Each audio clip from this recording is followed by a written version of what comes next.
Radio J. Le Yiddish Show. Lise Gutman. Radio J.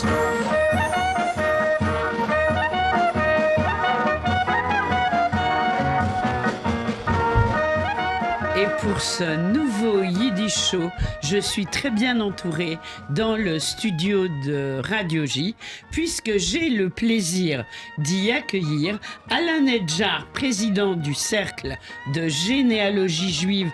Alain Nedjar, bonjour. Bonjour, Lise. Ainsi que Michel Gaspard, ingénieur et économiste, germaniste par tradition familiale. Et Michel Gaspard a fait une carrière au service de l'Union européenne. Il s'est intéressé récemment à l'œuvre et à la vie de Glückel Hameln, une de ses ancêtres à la 10e génération.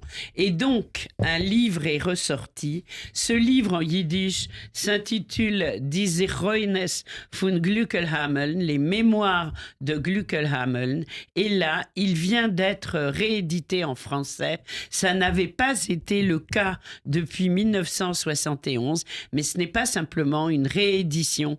C'est un livre étoffé de textes, de témoignages, de photos, de tableaux. C'est un document exceptionnel et c'est à ce titre que je suis très heureuse de vous recevoir, d'autant plus que Glückel Hameln a bercé ma jeunesse à travers mes études de yiddish et d'anglais et que donc déjà à l'époque on la mettait à l'honneur. Alors on va peut-être commencer, si vous êtes d'accord tous les deux, par donner la parole à Alain Nedjar parce que cette réédition s'est faite, alors je le rappelle, Glückel Hameln, les mémoires, et c'est paru au Cercle de généalogie juive, et c'est une nouvelle traduction qui a quand même été faite par vous, Michel Gaspard, et par Françoise Lyon-Camp, qui est professeure de russe et qui a aussi été traductrice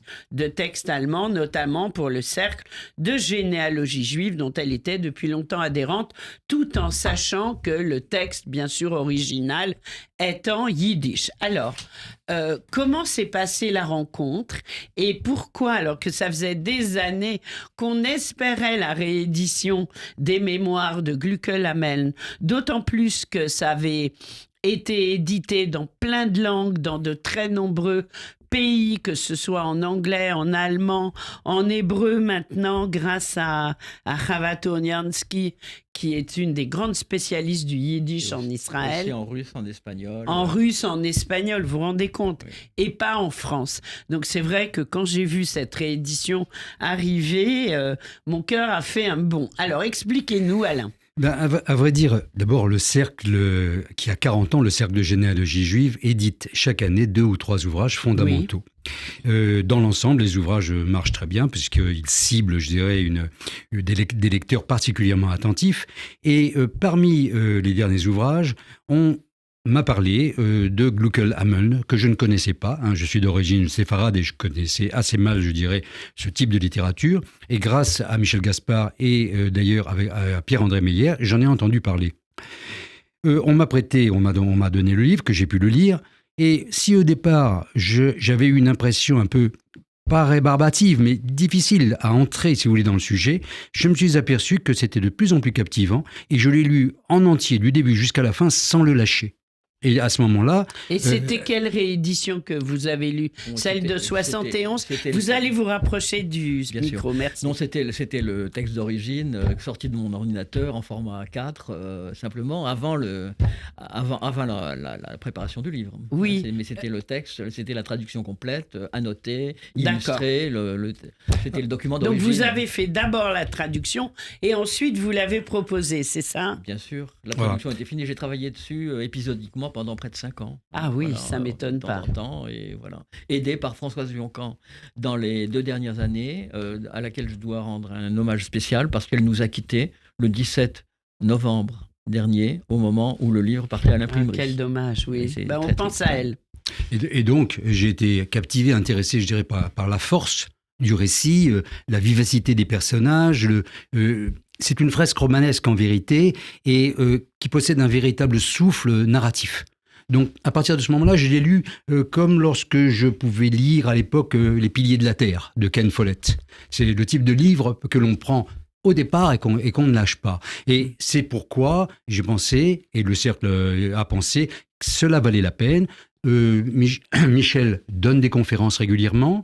Modestie mise à part, le livre marche très très très bien. Je ne vais pas donner l'expression il s'arrache comme des petits pains, je vais dire plutôt il s'arrache comme des strudels, hein, ou bien comme du cheesecake de Shavuot. Hein. Voilà. C'est pour dire l'intérêt, et je pense qu'on est au début de cette carrière. Je vous en prie. Oui. Alors, justement, Michel Gaspard, vous êtes, et c'est émouvant, c'est incroyable de remonter aussi loin, un des descendants de Gluckelhameln. Alors, vous allez nous expliquer comment, mais avant, qui était Gluckel? En yiddish, on dit Glickel. Qui était Glickelhameln? Et Hameln, on sait que c'est une ville en Allemagne. Elle en était issue. Je crois qu'en allemand, on dit Gluckel von Hameln. Et d'ailleurs, elle a une petite partie réservée au musée juif de Berlin. Alors, qui était-elle? Alors, Gluckelhameln n'était pas issu de Hameln, c'était son époux, qui s'appelait Chaim Hameln. Ils se sont mariés c'était en 1660. Oui. Gluckel avait à peine 14 ans. Son époux en avait 2 ou 3 ans de plus. Ils se sont mariés à Hameln, c'est dans la Basse-Saxe actuelle. Et les parents de Gluckel étaient déjà à Hambourg et Altona. Altona, qui est un village à l'extérieur de Hambourg, où se sont installés les premiers Ashkénazes, qui était d'ailleurs la famille grand-paternelle de Chaim, de son mari. Ils ont été les premiers Ashkénazes à s'installer à Altona. Ils n'avaient pas le droit de résider dans la ville de Hambourg à l'époque. Gluckel donc s'est mariée, 14 ans. Comme c'était la coutume à l'époque, elle est restée dans la maison de ses parents, de ses beaux-parents, la maison de Chaim, de Joseph Hameln, son beau-père et sa belle-mère. Elle y est restée pendant 1 an avec son mari, et puis ils en ont eu assez, ils ont décidé de s'installer au moment de la naissance de leur premier enfant, qui était justement Tzipora, mon ancêtre, qui était leur première fille. Ils se sont installés à Hambourg pour ouvrir un commerce de bijouterie. C'était la tradition de la famille, d'ailleurs, de Gluckel, déjà à ce moment-là. Alors, cette femme, on va en parler, a eu une vie très très mouvementée, on va dire. Elle a beaucoup voyagé, vous allez nous raconter tout ça, mais surtout, elle a écrit. Alors, j'aimerais, comme c'est une émission dédiée au yiddish, qu'on écoute ensemble une première chanson. J'ai choisi des textes très traditionnels, de chants très traditionnels pour cette émission, puisque Gluckelhameln, quand même, c'est la première femme qui a écrit en yiddish et dont on a les écrits. Elle est passée à la postérité, et encore plus grâce à vous, Alain Nedjar et Michel Gaspard. On va écouter ce très beau chant, je suis sûre que vous en connaissez au moins la musique, Rojinkes mit Mandeln, raisin et amandes, et c'est la version de Jan Peerce.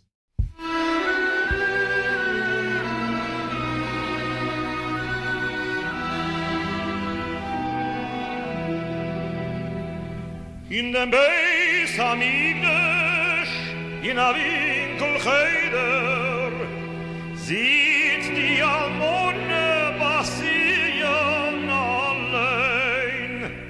Ihr Ben Jochidl Liedelen wiegt sie Keseder und singt ihm zum Schlafen mal Lieder. Jan Peerce, Rojinkes mit Mandeln, raisin et amandes, une version exceptionnelle. Aujourd'hui, nous parlons de la réédition du livre Les Mémoires de Gluckelhameln, paru grâce au Cercle de généalogie juive sur une traduction de Michel Gaspard et de Françoise Lyon-Camp. Michel Gaspard étant en studio avec nous, avec Alain Nedjar, qui est le président du Cercle de généalogie juive. Alain, vous auriez cru un jour comme ça qu'on vous ferait participer à une émission yiddish? Oui, non, il en faut aussi. Il en faut aussi, merci. Non, disons que je n'y pensais pas, mais si vous voulez, cet ouvrage dépasse même le cadre yiddish, parce que ce que j'ai ressenti, moi, c'est... j'avais l'impression, si vous voulez, de voir un récit comme des tableaux successifs, un petit peu comme au théâtre ou au cinéma. Il y avait, si vous voulez, progressivement une forte impression de proximité avec les personnages. Et c'est en cela qu'on s'attache à la lecture de ce livre et on découvre énormément de choses. En plus, le style de Gluckel est un style de conteur. Lorsqu'elle s'arrête par moments et elle dit... dont je parlerai plus loin, j'en reparlerai, je vais en parler. Donc c'est une manière de s'exprimer qui est tout à fait intéressante parce que le ton est parfois celui du conte ou même de la fable. Et si vous voulez, c'est cette oralité qui donne une grande vivacité et une dimension presque moderne. Oui, tout à fait. Alors, vous êtes Michel Gaspard, le descendant de Gluckelhameln. Expliquez-nous par où, comment et combien Glickel a-t-elle eu d'enfants? Oui, alors l'un des milliers de descendants de Gluckelhameln, de descendants directs. Oui. Parce que Gluckel a eu 14 enfants. Sur ses enfants, son aînée, Zipporah, a eu elle-même une dizaine ou une douzaine d'enfants. Ses autres frères et sœurs en ont eu beaucoup moins, mais il y a aujourd'hui, sur la surface de la Terre, quelques milliers de descendants directs de Gluckel, dont je fais partie. Voilà. Et vous l'avez toujours su? Non, je l'ai appris justement par mes amis du Cercle de généalogie juive qui ont remonté ma généalogie, ce que je n'avais jamais fait, et qui sont tombés sur Gluckel très rapidement. Oui. Alors, justement, donc vous l'avez appris, qu'est-ce que ça vous a fait? Et d'abord, quand je l'ai appris, je ne connaissais pas. Oui. Je ne savais pas qui était Gluckel. Donc, je me suis précipité sur mon ordinateur et j'ai acheté l'édition Poliakov de 1971. Voilà, sur laquelle moi j'ai étudié, oui. Voilà. Tout à fait. Donc, qui m'a appris déjà ce qu'elle avait écrit. Bien sûr. Même si cette édition avait beaucoup d'insuffisances. Mais elle était quand même très bien, on était très heureux de la voir. Alors, exactement. Oui. Donc, et il n'y en avait pas eu d'autres depuis. Et alors, j'ai eu envie de mieux connaître cet ancêtre. J'ai fait 2 voyages en Allemagne. Je suis germaniste par tradition familiale, comme vous l'avez dit. Et donc, j'ai fait un premier voyage à Hambourg, à Hanovre, qui était le berceau de la famille de Chaim Hameln en particulier, et aussi à Clèves, qui était le lieu du mariage de mon ancêtre Zipporah, qu'elle raconte avec beaucoup de détails dans le livre 4 de ses mémoires. Tout à fait. Et donc, j'ai visité ces lieux, enfin la mémoire juive de ces lieux, avec des spécialistes. Ça a dû être très émouvant. Très émouvant. Vous avez fait des voyages avec lui, Alain? Non, j'ai pas. Non, vous n'avez pas pu. J'ai pas eu ce bonheur encore. Non, alors à Clèves, avec le responsable du centre des archives de Clèves, à Hambourg, avec le spécialiste de l'histoire juive de Hambourg qui s'appelle Michael Studemund Halevi, qui a fait la seconde préface de ce livre et qui est conservateur du musée de l'ancien cimetière juif d'Altona, où sont enterrés beaucoup de mes ancêtres et beaucoup d'ancêtres d'ailleurs de nos amis du CGJ. C'est un merveilleux cimetière. Et puis aussi dans la région de Hanovre, qui était le berceau de la famille, par Peter Schulze, qui n'est pas juif du tout, mais qui va toujours dans les cimetières juifs avec une kippa sur la tête, et qui est le spécialiste de l'histoire juive de Hanovre, et qui m'a guidé aussi à l'ancien cimetière juif de Hanovre, qui est aussi un endroit absolument extraordinaire. Bien sûr. Alors, Glickel, elle a écrit ses mémoires, c'était un journal, c'était comment on appelle ça, son journal pour elle, mais elle l'a écrit, je crois, pour ses gendres et pour ses enfants. Elle a eu combien d'enfants, rappelez-nous? 14. 14, c'est 14. ça. On pensait 13 jusqu'à enfants. présent, mais nos recherches avec le CGJ ont montré Incroyable. qu'elle avait eu aussi un enfant mort-né. Terrible. Peut-être une dizaine d'années avant la mort de son mari. Oui. Il y a un enfant mort-né qui était le 14e, qui n'a pas eu de prénom. Non. Et elle a en fait écrit pour perpétuer l'histoire de la famille de génération en génération. Est-ce qu'on peut dire que cette femme était visionnaire, y compris en matière de généalogie? Disons que, vu le nombre d'enfants qu'elle a eu, automatiquement, elle devait s'occuper d'assurer l'avenir de ses enfants, donc sa propre descendance, et elle s'en est occupée seule, pratiquement. Mais comme elle avait un sens, je dirais, très pratique, qu'elle s'est rapprochée également d'une certaine caste, des affaires, et elle a fréquenté... Elle est devenue, par la force des choses, pour nourrir ses enfants, une femme d'affaires. C'était une femme d'affaires, et elle a pris le relais de son mari qui était mort, mais même lorsqu'il était encore vivant, elle s'en occupait. Elle disait à un moment donné, d'ailleurs, qu'après la mort de son mari, elle disait de lui « Car le cher homme, qu'il repose en paix, ne décidait rien sans m'en parler ». Donc déjà, au départ, on sentait la confiance réciproque qu'il y avait dans ce couple. Et oui. Ça, c'est vraiment très, très émouvant. Et ensuite, elle a continué, on parlait de généalogie, tous ses enfants ont fait ce qu'on appelait des beaux mariages. Oui. Mais il fallait le faire, sans compter que la vie de cette femme a eu des hauts et des bas. Bien et quand sûr. son mari est mort, ça a été très compliqué, puisque pratiquement elle a tout perdu, elle avait juste à peine de quoi rembourser. Ensuite, elle s'est remariée, c'était encore compliqué, mais il n'empêche qu'elle s'est occupée de l'éducation de ses enfants dans tous les sens du terme. Et pour ça, on ne peut qu'être admiratif, indépendamment du fait d'ailleurs que dans ses récits, elle en parle avec un certain humour par moment, une certaine ironie. Oui. Donc c'est en cela que c'est un plaisir de lire ce livre. Et quand on pense que c'est un livre qui a été écrit il y a plusieurs siècles, avec cette modernité, on a l'impression de lire du nouveau roman. Exactement. Elle a pris son destin en main à bras-le-corps, et ça, c'était très rare à l'époque. Est-ce que c'était une femme pieuse, Michel ? Rapprochez-vous du micro. Son écriture est imprégnée de religion à chaque page, oui. avec des citations de la Bible ou du Talmud, oui. explicites ou implicites. D'ailleurs, en note, on en a relevé un certain nombre. Bien sûr. Rava Tourniansky les avait toutes relevées. Toutes relevées, voilà. Oui. Et donc, c'était une vie, une morale complètement imprégnée de religion, de la religion du temps, avec l'observance de toutes les traditions, de toutes les rites. Et donc, on voit cette imprégnation de religion, comme tous les juifs du temps, à l'époque, oui. À chaque page de son récit. Bien sûr. Mais néanmoins, elle parle en même temps de tous les événements qui se produisaient autour d'elle. On va en parler, mais puis on va en parler juste après cette seconde pause musicale. C'était une maman qui s'est beaucoup occupée de ses enfants, et à sa mémoire, j'ai choisi qu'on écoute une très belle version de Hayid Hishem Hameh.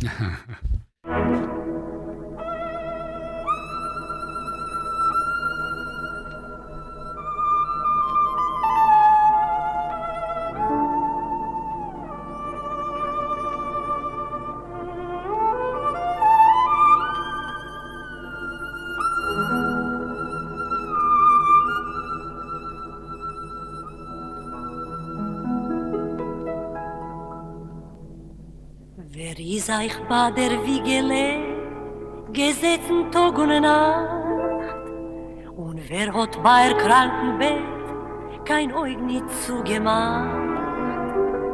Wer hat für euch gekocht, gebart, gearbeitet und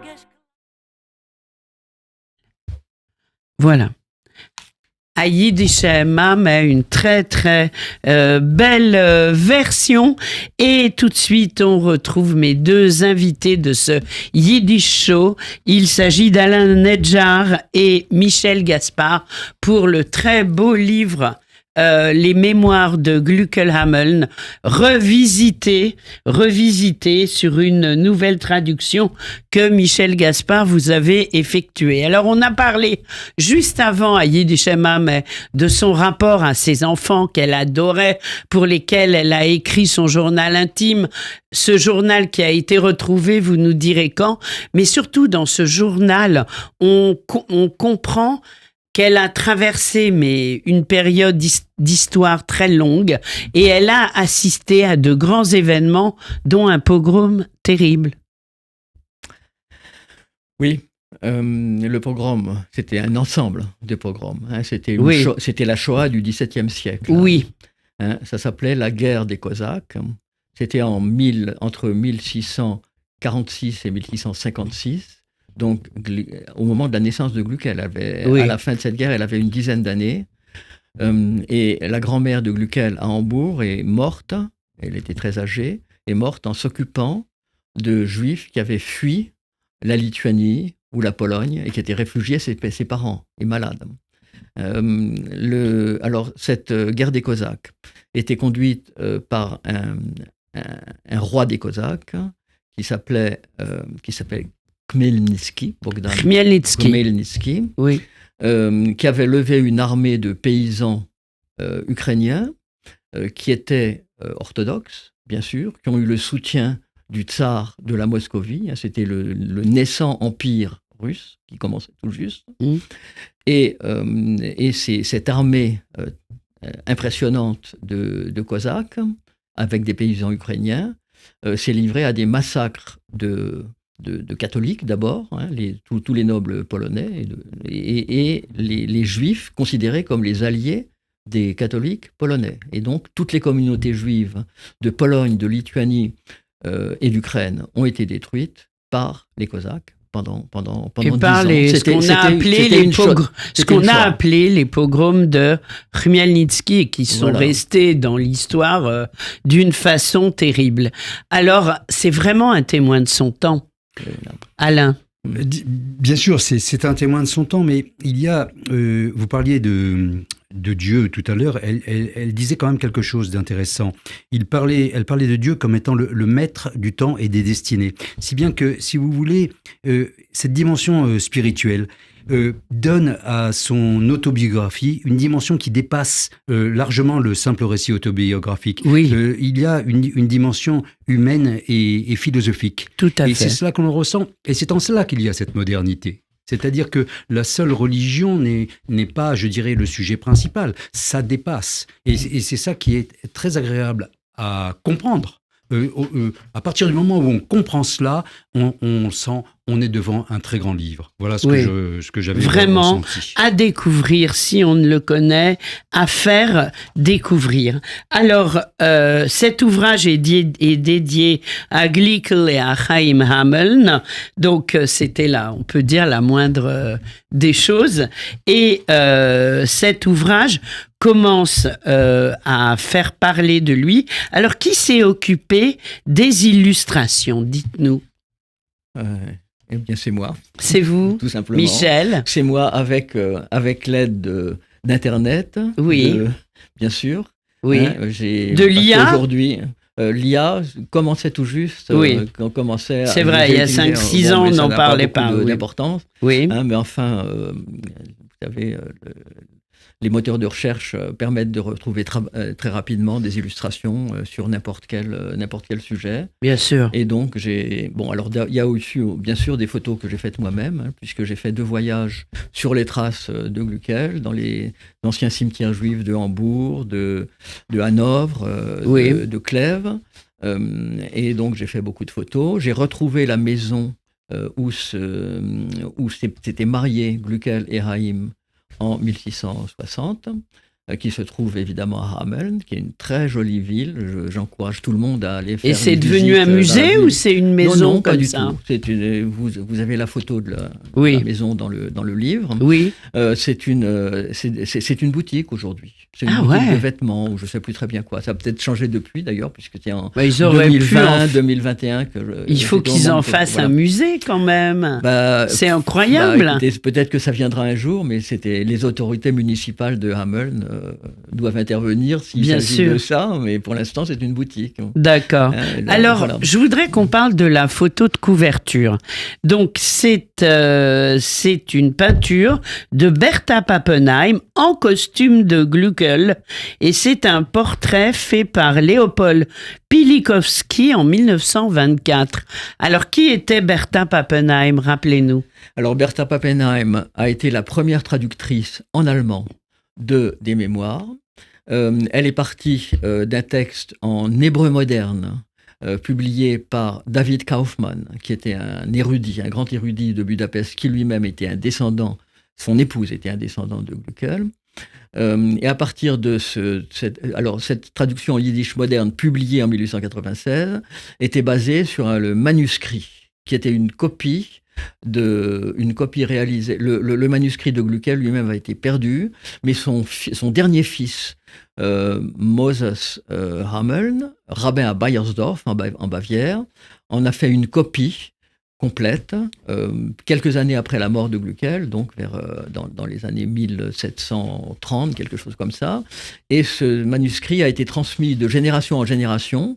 Il avait été oublié, il a été retrouvé par cet érudit, David Kaufmann, dans la bibliothèque universitaire de Munich, ou de Francfort, non, de Munich. Et c'est à partir de cela que Bertha Pappenheim a fait la traduction en allemand, la première, qui colle parfaitement au manuscrit d'origine. Donc elle est passée, elle a traduit du yiddish originel. Oui. Non, du yiddish moderne. Ah, moderne. Oui, parce que David Kaufmann lui-même a fait une traduction du yiddish ancien que personne ne savait plus lire, sauf lui peut-être, et quelques-uns, le yiddish du XVIIe siècle. Il en a fait une traduction en yiddish moderne, qu'il a publiée en yiddish moderne. D'accord. Bertha Pappenheim a fait une traduction du yiddish moderne en allemand, moderne, et c'est sur cette traduction que je me suis appuyé, puisque c'est la plus proche du texte d'origine. De toute façon... Puisqu'il y avait une traduction en yiddish moderne, pourquoi ne pas reprendre le texte en yiddish moderne? On a de très bons traducteurs. Bien sûr. Alors, Bertha Pappenheim, dont vous avez montré l'image sur la couverture, c'est Bertha Pappenheim déguisée en Glückel, avec un costume d'époque. Oui. Alors, peinte par ce Pilikowski, qui a été d'ailleurs le portraitiste des premiers sionistes de Theodor Herzl et de ses compagnons à Paris, vivaient à Paris. Il vivait avec Theodor Herzl entre 1904 et 1914, à Montmartre. Voilà, c'était un peintre de l'époque, spécialiste de la vie juive, bien sûr. Et donc, déjà, dans le premier courant sioniste, créé par Theodor Herzl. Exactement. Alors, je voudrais qu'on parle du texte de Chava Turniansky, qui, quand même, je le dis, est professeur émérite à l'Université hébraïque de Jérusalem et qui a dirigé le département de Yiddish de l'Université hébraïque pendant plusieurs années. Et c'est une passionnée de Glückel-Hameln, tout comme d'ailleurs Rachel Hertel en France. Et Chava Turniansky avait été invité par Rachel il y a une vingtaine d'années à l'Institut d'anglais Charles V pour une soirée dédiée à Glückel-Hameln à l'époque déjà. Donc pour dire que c'était vraiment à l'université un point de référence en études juives. Et j'aime à le rappeler parce que c'est quand même important. Alors, elle commence son texte en disant « Glückel aurait été surprise par les titres donnés à ses écrits par les érudits, les traducteurs et les éditeurs. Zichronot, Zichroines en yiddish, ou mémoire, journal intime, autobiographie. Elle-même n'a donné à son livre aucun nom, aucun titre, aucune définition du genre. Ne pas le faire était très inhabituel à l'époque. » Incroyable. Oui. Glückel ne savait pas Glückel, ainsi que l'appelle Chava d'ailleurs. En yiddish, on dit Glückel. Ne savait pas ce qu'elle écrivait, parce que l'autobiographie était un genre qui n'existait pas. Mais elle savait qu'elle écrivait pour la postérité Pour la de sa famille. Exactement. Ça, c'est important quand Mais, même. Oui, peut-être aussi pour laisser une trace personnelle, je crois. Oui, Je crois tout qu'elle à avait, fait. elle avait visiblement un plaisir à écrire, elle a une faculté créatrice, et elle éprouvait le besoin de chercher des genres connus d'elle, qu'elle citait, alors qui étaient des récits bibliques, par exemple, des récits d'Alexandre le Grand qu'on trouve dans la Bible, les récits de la vie du roi David, ou bien des récits de Solon, selon son voyage en Perse. Oui. Il y a tous ces éléments qu'elle prenait de ses lectures, de la Bible en particulier, ou de récits de légendes qui étaient publiés dans ce temps-là. Mais elle écrivait à la fois une autobiographie sans savoir qu'elle le faisait, et une œuvre littéraire qu'elle ne savait pas non plus, d'ailleurs. Oui. Elle ne savait pas bien ce qu'elle écrivait. Alors, il y a aussi une préface de Michael Studmund Halevi. Qui était-il ?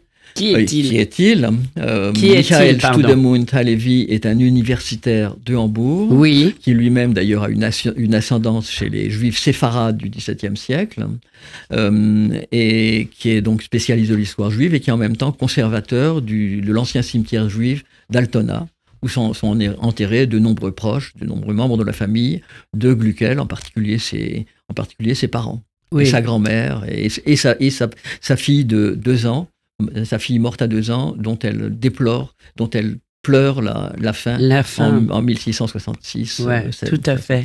Et Oui, Alain. j'ajouterais que la postface a été écrite par l'historien Pierre-André Meyer. Pierre-André Meyer, qui est un des fondateurs du Cercle de généalogie juive et qui a écrit des livres absolument exceptionnels. Donc, être préfacé d'une part, mais postfacé par Pierre-André Meyer, c'est aussi un must, si je Voilà. peux m'exprimer. Bien sûr. Voilà. Si Alors, il y a beaucoup d'universitaires qui interviennent dans le livre, et ça, c'est important de le préciser. Et comment avez-vous fait ce choix, justement, des intervenants avec Alain, Michel? Comment vous avez travaillé? Non, oui, alors, si on parle des préfaces, Oui. La première préface qui s'imposait était celle de Rava Tourniansky, Bien qui est sûr. la plus grande spécialiste Au monde. de la vie et de l'œuvre de Gluckel. D'ailleurs, une source principale des notes de mon livre, des références, etc., eh bien, c'est l'édition de Chava, et l'édition érudite qu'elle a publiée en anglais en 2019 avec l'université Brandeis de Boston, qui m'a permis de lire les travaux de Chava Tournansky, qu'elle n'avait publié jusque-là qu'en hébreu et en yiddish. Alors, le yiddish, je comprends un peu parce que c'est proche de l'allemand, mais quand c'est écrit en caractère hébraïque, je ne comprends pas. Il faut venir au cours. Bienvenue. Oui, je vais vous apprendre à lire. Peut-être un peu tard. J'ai essayé il y a longtemps, j'ai renoncé. Ah bon? C'est le prof qui n'allait pas. Peut-être. Non, je plaisante. Alors, c'était la première préface qui s'imposait, évidemment. Donc, je suis en correspondance avec Chava Tournansky. C'est d'ailleurs très intéressant. Oui. Et alors, on va lui envoyer l'émission alors. La seconde préface qui s'imposait, c'était Michael Studmund Halevi, qui a été mon guide à Hambourg sur les traces de Gluckel, et qui est le conservateur de l'ancien cimetière d'Altona, spécialiste de l'histoire. Et la troisième préface par Claire de Comps, qui est la conservatrice des collections du MAJ, du Musée d'art et d'histoire du judaïsme à Paris, dans le Valais, et qui est spécialiste de l'histoire juive de l'Alsace-Lorraine, où Gluckel a fini sa vie, puisqu'elle a vécu à Metz de 1700 à 1725. Oui. Et ça, c'est important, on le retrouve également. Alors, je propose qu'on écoute une très très belle chanson, interprétée par Chava Alberstein, cette immense chanteuse yiddish israélienne. C'est sa version live de 1989, Aufenweg steht ein Baum, d'Itzik Manger, sur la route un arbre. Et là aussi, c'est l'histoire d'une maman juive qui protège son enfant comme personne. On écoute.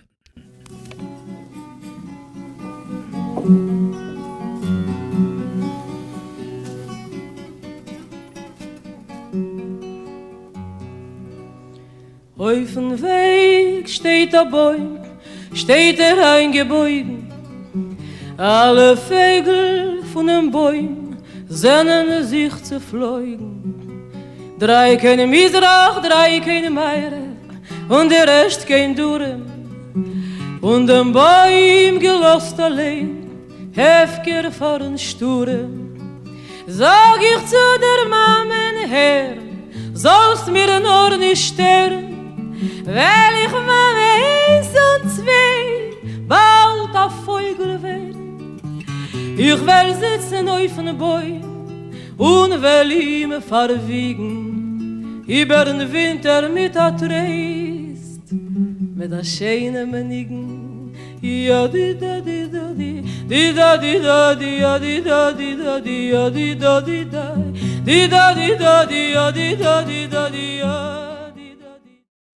Chava Alberstein, Oifenweg steht à Bäume.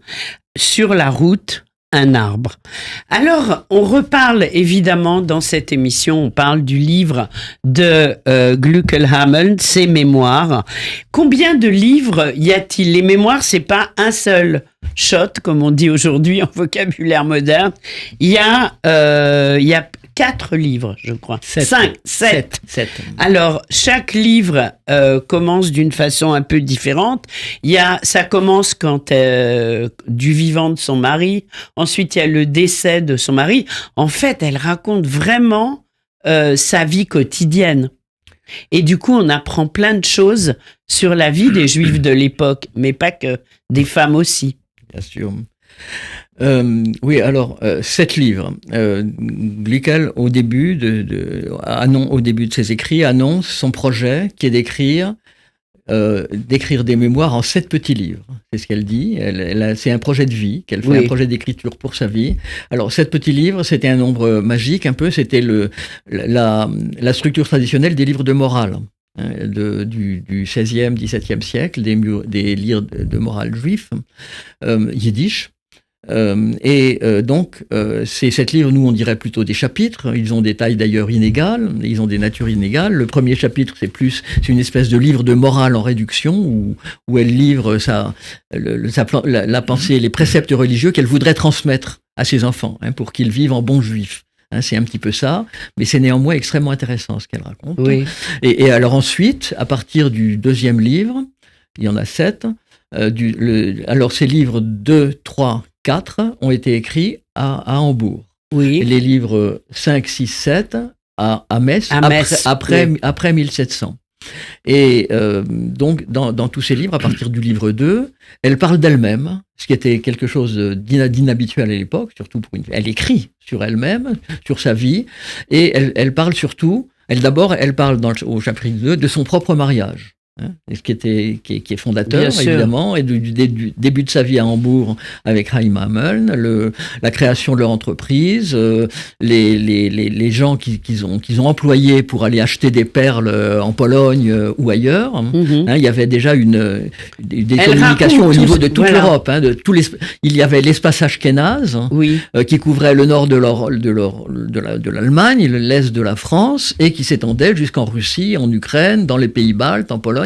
C'était un espace ashkénaze à travers lequel circulaient les commerçants juifs. Et en particulier ceux de Hambourg, ceux d'Amsterdam. Alors tout ça, on le retrouve. L'émission va finir très, très vite là, et j'en suis tellement désolée. Tout ça, on le retrouve dans votre livre exceptionnel. Je voulais juste lire les 3 premières lignes du journal, du premier livre. Glückel nous dit « Je commence à écrire ces lignes en l'an 5451, 1691. 5400, c'est le calendrier juif. Chargé de soucis, de douleurs et de chagrins, comme je vais l'expliquer, mais que Dieu nous réjouisse comme il nous a affligés et qu'il nous envoie bientôt notre Messie et Rédempteur. Amen. » Son journal commence vraiment comme une prière. Et en tous les cas, moi, je prie pour que ce livre soit lu par un maximum d'auditrices et d'auditeurs. Vraiment, vous avez fait un travail, Michel Gaspard, exceptionnel pour la mémoire de votre famille et pour celle de Glückelhamel et pour la mémoire universelle. Merci à vous. Alain, Une dernière question très très vite. Qu'est-ce qu'on vous en a déjà dit de ces mémoires de Gluckelhameln en tant qu'éditeur? Disons que les personnes qui ont commencé à le lire, ça a été pour eux une découverte, parce que on est à la fois dans un livre qui réussit le triangle d'or, qui est à la fois, si vous voulez, d'être une autobiographie, un dialogue intérieur et une chronique de son époque. Tous réunis à la fois par ce même auteur qui ne savait même pas elle-même d'ailleurs la dimension de son livre et l'importance, la modernité du témoignage. Mais en plus de cela, je vous l'avais dit tout à l'heure, il y a une modernité, puisque ce livre est intemporel, et je pense que tout le monde doit lire Gluckelhameln. Les mémoires. Alors, pour se procurer le livre, comment fait-on? Alors, pour se procurer le livre, on va sur le site du Cercle de généalogie juive, généalogie avec un J, généalogie.org. Généalogie.org, et on va à la boutique. Comment ça avec un J? Avec un J. Généalogie. G-E-N-E-A-L-O-J. D'accord. .org. Donc, en allant sur le site du Cercle et en allant à la boutique, vous pouvez le vous procurer.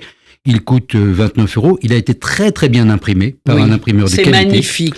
Et je conseille vraiment les illustrations, tout. On rentre dans un univers qui, grâce à vous, nous est révélé. Merci pour tout cela. Merci Alain Nedjar. Merci Michel Gaspard. Et quand vous le souhaitez, sur Radio J, on termine en musique avec la très belle version de Théodore Bickel pour Donna Donna. Au revoir, à bientôt. Merci. Merci Lise.